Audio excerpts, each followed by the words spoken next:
Sure, graduate na kayo. But as you leave these halls, you'll realize something.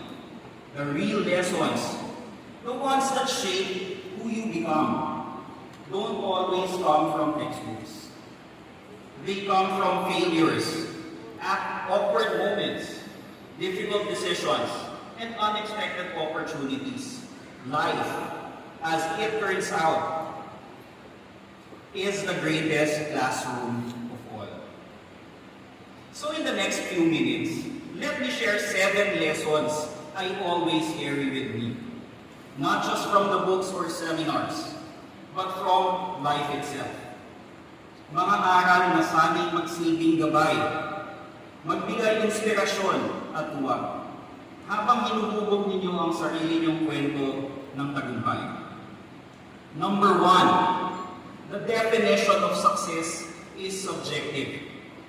In my years of conducting countless interviews, I often ask one simple question to all those people I've interviewed. How do you define success? And you know what's interesting? No 2 answers are ever the same.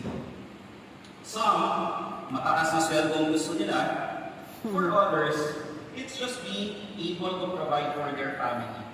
Some dream of traveling the world, starting a business, or simply having peace of mind. There's no right or wrong answer, and that's exactly the point.